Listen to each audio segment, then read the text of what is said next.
Once upon a time, in a world filled with endless distractions, there lived a man named Marcus.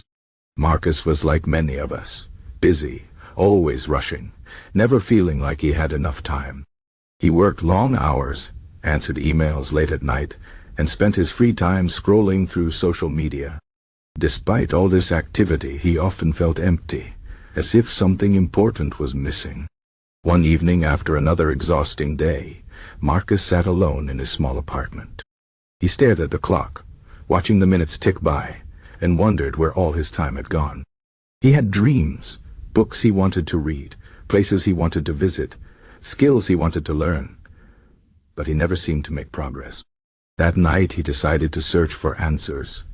He typed into his computer, "How to make the most of life." Among the many results, one title stood out, The Shortness of Life by Seneca.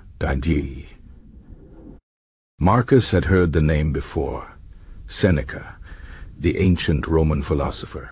Curious, he began to read. The first line struck him like lightning. "It is not that we have a short time to live, but that we waste much of it." Marcus paused. He had always blamed time for slipping away, but Seneca was saying something different, that the problem wasn't time itself, but how we use it. As he read further, Seneca's words painted a picture of a society not so different from our own.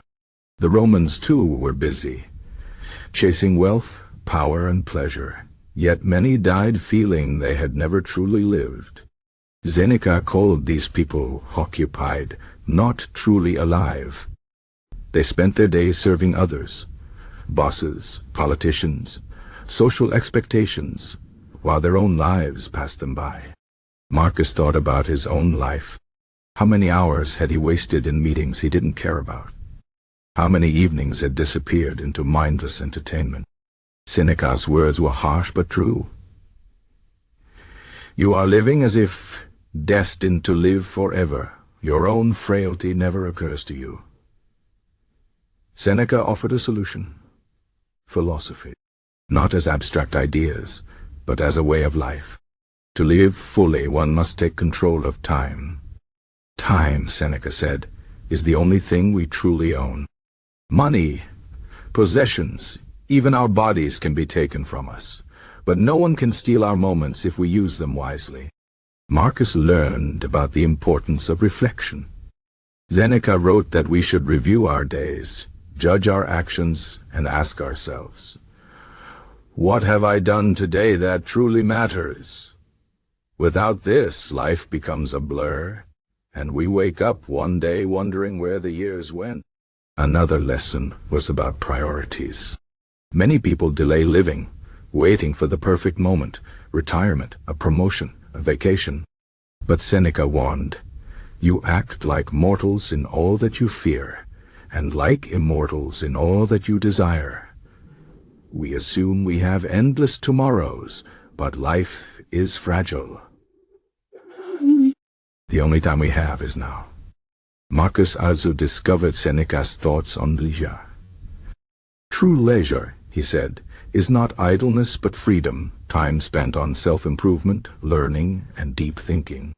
Unlike modern distractions that leave us more tired, real leisure refreshes the soul. As the night deepened, Marcus felt something shift inside him. For the first time, he saw his life clearly. He had been chasing the wrong things, letting others dictate his time. But it wasn't too late. Seneca's message was hopeful. Life is long enough if you know how to use it. The next morning, Marcus made changes. He began waking earlier to read and reflect. He set boundaries at work, saying no to tasks that didn't align with his values. He reduced time on social media, replacing it with long walks and meaningful conversations.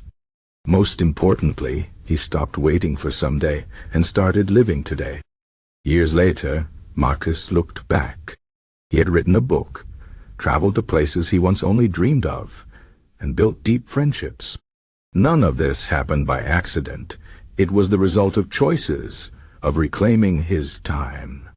He often returned to Seneca's words, a reminder to stay mindful in a distracted world. And so, dear listener, this is why The Shortness of Life is a must-read. Because life is not short. We make it short by wasting it.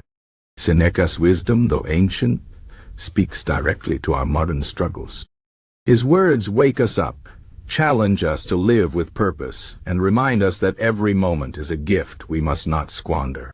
If you feel busy but unfulfilled, if you wonder where the time goes, let Seneca be your guide. Read his words, reflect, and take back your life before it slips away. The clock is ticking, but the choice is yours.